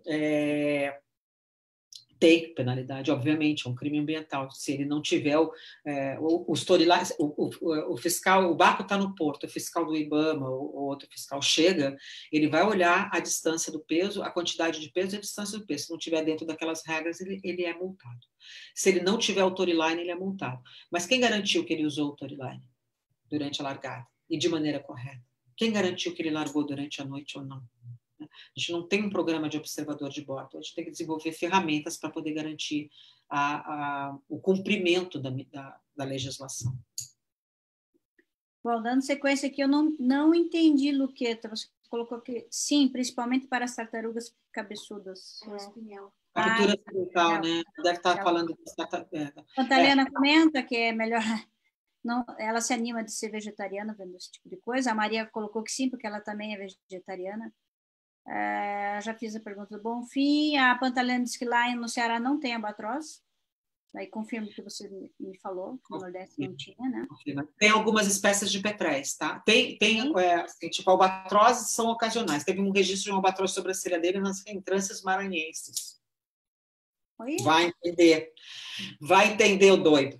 Mas é uma coisa ocasional, tá certo? Agora, o Nordeste, ele é rota migratória de alguns petréis, tá?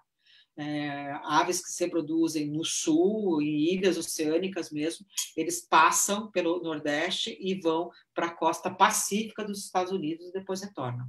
Tá? Então, o Nordeste é rota migratória de petréis. O Fábio Luiz Uru perguntou: como é conseguir manter um projeto ambiental por 30 anos? Yeah! Yeah! Pois é. Ai, nem sei responder essa pergunta, né? Eu acho que eu me sinto, na verdade, uma ferramenta. Né? Eu me sinto puramente uma ferramenta. As coisas tinham que acontecer dessa forma e eu estava no lugar certo, recebendo as informações certas, sendo estimulada da maneira certa, tendo a formação de bióloga e a inspiração vinda dos outros projetos, como os projetos Baleia Franca, né, Baleia Jubarte, Golfinho Rotador, Peixe Boi e o Projeto Tamar, por exemplo, que já existiam, já tinham força e me inspiraram nessa história toda. Então, é isso, né? Eu A acho Paulette que colocou que Albatroz, Baleia e Manta juntos, ó. Todo mundo. Né? Enfim, e manter o projeto realmente é bastante perseverança, né? E muito amor pelo que você está fazendo. Né? Acreditar muito, tem que acreditar muito, realmente, porque é lindo, né? Agora, nos últimos 14 anos, com o patrocínio da Petrobras, super, né? E os outros 15 anos antes, né? Sem recurso, né? Trabalhando assim, não só eu, né? Equipe, tinha gente trabalhando no escritório, a gente mantinha o escritório, né? A gente comprava papel sulfite, a gente pagava a conta do telefone e sem salário, muitas vezes, ou tendo que trabalhar em outro lugar para poder executar. Então, realmente, né? Não é uma coisa fácil, nem um pouco mesmo. Tirava do bolso para bancar o projeto. Tirava do bolso para bancar o projeto. Exatamente. Muito tempo. Foi feito muito isso. Eu acho que talvez a maioria dos projetos que tem longa história de vida passaram por momentos dessa forma. Até você conseguir recurso e muito comprometimento mesmo, Jana. Você é uma das pessoas que participou desse início, Janaína Machado, desse início do projeto, quando a gente não tinha nada, éramos todos voluntários, né? Então, bom, aqui tem os comentários da Karina, você já leu aí, já meio que respondeu, vocês são parceiras. Eu acho que a gente pode fazer agora, porque eu estou sentindo que a gente está numa sala entre amigos, né? Então, eu estou com uma vontade de abrir o microfone da galera. Tá bom, pode abrir, por mim tudo bem. Quem quiser conversar. Aí vai embora, né? Não tem problema. Daí vamos fazer o seguinte, já são 22, vamos até umas 22h30, para não estender muito. Tá bem. Mas vamos abrir para o público aí, para eles conversarem contigo. Maior prazer, vai ser uma delícia. Tem Pronto. gente ouvindo ao vivo no Facebook, é isso? Podem. Tem perguntas, Maria? Álvaro Alcântara. Luqueta, faz um teste, vê se consegue abrir seu microfone, por favor, só para eu habilitei aqui. Será que ela ouviu? Não. Débora Unguro, gostaria de conhecer a sede. Aí acabou, eu não consegui ver. Espera aí, deixa eu ver. Débora. Gostaria de conhecer a sede do projeto, sou de Santos, como faço? Débora, o projeto Albatroz não tem uma sede visitável, né? A gente tem um escritório simples mesmo, que eu vou te receber com braços abertos assim que a pandemia nos permitir. Mas a gente está construindo um centro de visitação pública e educação ambiental marinha, nos modelos do projeto Tamar, dos grandes projetos de conservação que eu já citei. Só que ele fica em Cabo Frio, no Rio de Janeiro. Tá? A gente está iniciando o nosso processo de construção. A ideia era construir aqui, em Santos. A gente chegou a ter uma área ali perto do terminal de pesca. Né? Só que aí, enfim,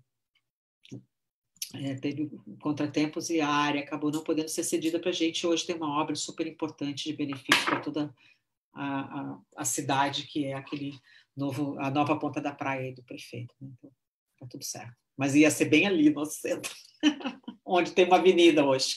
Hoje é uma avenida. Mônica, obrigada pelos parabéns, estão recebendo. Tem muitos parabéns aqui. A Sandra também colocou que você é muito espontânea. Que bom, Sandra, obrigada. A Sandra é uma das escubadinhas. Então, aqui está... Mulherada poderosa aqui, ó. Ela disse assim, ela é ótima, muito espontânea, adorei o projeto, parabéns, lindo trabalho. Legal, legal, obrigada, querida. Está aqui na sala Juliana Justino, né? Agora eu coloquei em galeria, estou vendo mais as pessoas, estou vendo a Juliana Justino com seu sorrisão aqui. Com o mesmo backdrop que eu tenho aqui, está atrás da foto dela lá. Juliana é uma das principais pessoas da nossa equipe de comunicação, tá? Do Projeto Albatroz. Então... E a Daniele, não veio? Pois Cadê é, a Daniele? tem Eu um estava beijo, chamando Tati. Débora. Talvez esteja ouvindo ao vivo pelo Facebook, a gente não vê aqui, mas tem mais Tem alguma gente. pergunta, Maria, pelo Facebook? Perguntando qual era o tipo de pesca, o Álvaro Alcântara. O Álvaro Alcântara perguntou qual o tipo de pesca. Qual o tipo de pesca que o albatroz fica preso? Bom, eu já expliquei um pouco, já até desenhei a pesca, né? Mas ali é uma resposta simples, né? Na verdade, é a pesca com espinhel, é uma pesca de linha-anzol, ela não é uma pesca de rede, né?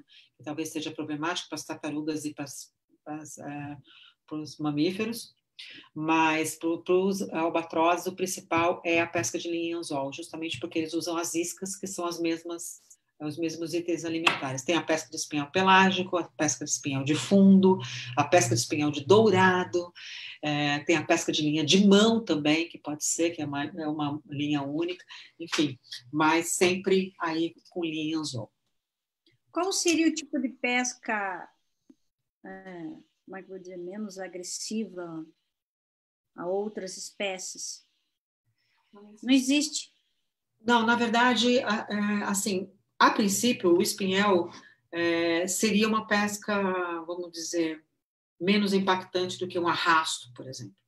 Tá? Por quê? Porque é o que se chama de pesca ativa e pesca passiva.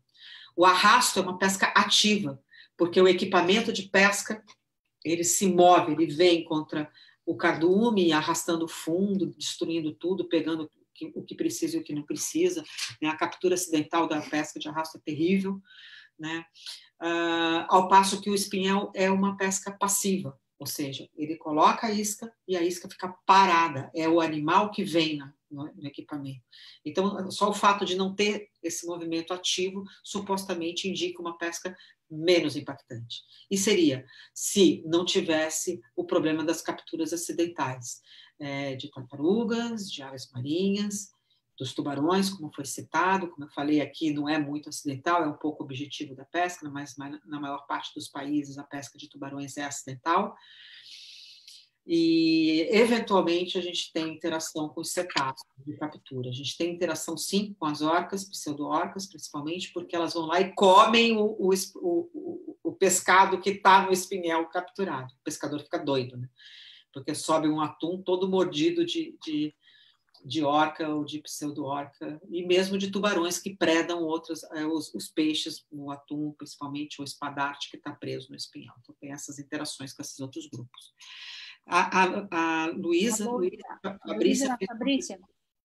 Fabrícia, Tatiana, os pescadores sempre colaboraram com vocês de boa vontade, ou vocês tiveram alguma resistência no início? Obviamente, a gente teve uma resistência no início, mas bem no início, viu? Porque eles escondiam, é um crime ambiental, né, gente? Tá? O que acontece? Acontece que é uma coisa acidental. Então, o que eu tinha que mostrar, e foi sempre a fala do Projeto Albatroz, foi de que a gente não estava ali para punir ou para julgar, ou para dedurar eles para fiscalização. Né? A gente estava ali para estudar e buscar eles como parceiros, para eles nos ajudarem a resolver um problema, que era um problema para eles também. Então, a gente, desde o início, mostrava que era um problema dos dois lados, é um problema para os albatrozes, mas é um problema econômico para a pesca. Então, muito rapidamente, acho que eu fui bem convincente, a gente conseguiu trazer os pescadores para o nosso lado. E a gente teve realmente muita parceria, muita ajuda deles. De um tempo para cá, esse cenário começou a mudar. E eu vou até contar quando foi isso. Começou em 2014, quando... Bom, primeiro quando a gente teve a legislação de obrigatoriedade do uso das medidas. Quando A primeira legislação foi em 2011, a segunda em 2014. Né? Então, desde 2011 é obrigado o uso dessas medidas que eu falei para vocês no Brasil. As 3 simultaneamente, como eu expliquei hoje, é só depois de 2014. Então, eles começaram a ficar incomodados, começou a ter um pouco de posicionamento dos sindicatos, e falar assim, olha só, esse pessoal do verde, né? Esse pessoal ambientalista, né? Então, coloca tudo dentro do mesmo pacote. E aí, nesse ano, na verdade, aconteceu uma coisa importante, que foi a publicação. Oi, Paulette, estou te vendo agora, hein? Ó. Foi a publicação da lista das espécies ameaçadas de extinção, a lista das espécies aquáticas ameaçadas de extinção. Né? E isso, eles se sentiram muito afrontados, né? Tendo espécies que são capturas-alvo deles na lista de espécies aquáticas ameaçadas. E aí eles viraram de vez a cara para a questão ambiental. E a gente começou a ter muito mais dificuldade de trabalhar, tá? De ir a bordo, de captar as informações que eles traziam nos mapas de bordo e de ter eles como os nossos parceiros. Então, hoje a gente trabalha com eles, tem todo um respeito, mas a relação não é como era antigamente, não. A gente passou por fases. Também são 30 anos, né, cara? As coisas mudam, vivam em permanência. Bom, por fim, ali temos um parabéns do Érico, né? Obrigado, Érico. Parabéns. Eu aproveito também para te dar os parabéns, agradecer. Fantástico. Aprendemos muito. Nós vimos assim esse teu amor pelo teu trabalho, essa garra. É um grande exemplo para todos nós. E vamos deixar aí já um compromisso quando tudo estiver liberado. Nós vamos te levar para a água de novo. Eu vou registrar você lá na laje. Né, Paulette? Vamos fazer uma live na laje. Live na laje. Porra, Paulo, tá falando tudo. Fazer uma live na laje. Eu sou um Paulette, mas está dando microfonia. Eu não sei. Não, pode... Fala, meu amor. Estão com o áudio ligado. Eu tiro o meu microfone, meu amor. Fala você, eu tiro. A Fabiana disse que vai bora para lá, lá. Já estamos lotando um barco já. Mas o Bonfim, a Sandra, Celina, Luqueta, vão tudo na pandemia, a gente vai para lá. Tá bom, minha querida, tá prometido. Então, gente. Estamos comprometidas uma com a outra com isso, tá bom? Gente, obrigada. Eu adorei isso. Eu quero agradecer também. E, fazer um convite. Semana que vem, nós vamos ter uma presença internacional. A Ana Filipa Sobral, lá de Portugal, ela fez um trabalho em Açores. Então, Fabiana fez um trabalho lá com eles chamam de raia de manta, né, Paulette? Manta-raia é em outro lugar, né? É do Equador. Então, ela vai falar para a gente aí sobre o trabalho. Raia manta, Ela falou hoje para mim até, como é que é? Raia manta, eu estava vendo, raia manta chilena, raia manta taparacá e a manta birostris. Elas que têm os 3 tipos lá em Açores. Precisamos ir para lá. Fazer a foto de identificação lá com ela. Então, fica o convite para a semana que vem, dia 2. Só que vamos fazer mais cedo, porque em Portugal é 4 horas antes, então vamos fazer às 5 da tarde, tá bom? Nossa próxima live. Galera, obrigada. Incrível. Tatiana, você foi espetacular, minha diva. Você é uma scuba diva agora e precisa voltar para a água para molhar as escamas. Não pode deixar secar. Eu tenho umas divas na minha vida, e uma delas, que é a Patrícia Palumbo, hoje entrou na divulgação da live e falou assim: como é que faz para ser scuba diva? Eu quero. Opa! Falei, adorei. Né, Sandra? Pô, cara, isso é um título, hein? Desculpa, eu vou botar uma placa aqui, ó. Scuba diva, bicho. Que isso? Deixa eu abrir aqui mais uma. Sandra, vou abrir seu. A Janaína é uma super mergulhadora, hein? Super mergulhadora. Tem altos projetos interessantérrimos aí. Jana Machado. A Luqueta também vai nos dar a honra, uma live no dia 16 de junho, né, Luqueta? Abra seu... Aí, peraí. Ativa. Aí. Ela vai falar dia Agora 16, foi, né? do dia da tartaruga marinha, né, Luqueta? Isso, dia 16 de junho, vou estar aqui, Maravilha. falando um pouquinho das cascudas. Então, dia 16 de junho é o Dia Internacional da Tartaruga Marinha. Dia 19 de junho é o primeiro Dia Internacional dos Albatroz. Olha que coisa legal. Olha só, vai ser uma semana especial. Vai ser, a gente... Sabe aquele, assim, tipo, aniversário de primo? Que a gente junta tudo e faz uma festa só? Sim. É A gente esse aí. chama festa de colacho. É boa. 4, 5 dias. Karina, Tá bom, gente. chegue Valeu. junto. Cadê a Karina? Ela quer dar um oi. Uau! A Juliana Justino está falando que dia 16 de junho é aniversário dela. Do dia Olha do aí, mais um motivo para comemorar. Olha aí. Luqueta. Mais primo para a festa. Oi, Karina, linda. Tá Tudo bom, Karina? querida? Karina, caiu? Karina. Caiu. Mas é isso, pessoal. Ah, não, tá ali. É que eu fico tentando achar o rostinho dela. Pedi para ativar o som. Libera aí. Peraí. Eu achei que eu tinha ativado, mas eu não tinha apertado certo. Boa noite, querida. Boa noite. Muito legal ouvir a Tati, né? A gente faz tempo que não conversa, mas é um excelente trabalho. Mira também, eu sou mais nova. Apesar do nosso trabalho com as baleias ser mais antigo, né? Mas a gente compartilha muitas coisas e temos uma história paralela ali em muitos momentos. Paralela que às vezes se encontra, né? Às vezes Somos com um novo projeto, né? Vamos acabar nos encontrando aí. Com certeza, estamos juntos, somos patrocinados juntos, né? Em alguma festa a gente vai se encontrar. Muito legal ouvir algumas coisas da... Muito legal ouvir algumas partes da tua história também que eu não conhecia, né? Bem do comecinho lá, acho que a gente nunca tinha tido oportunidade de conversar. Muito legal. Beijão, Tati. Legal, gente, eu amei isso. Tati, a Karina falou que você faltava ser Scuba Diva. Eu te convidei, você que não respondeu se queria entrar no grupo. Quero. Pronto, Faz. Ela autorizou, Karina, agora eu vou deixar. Então tá bom, pessoal. Ó, todos, muito obrigada. Beijo para Espero vocês. vocês semana que vem, dia 2, aí, para escutar a Ana Filipa, tá? Fiquem com Deus. Boa noite. Boa noite. Parabéns, Tati. Só isso que eu tenho para dizer. Você é demais. Obrigada. Tchau, gente. Tchau. Valeu, tchau. Tchau.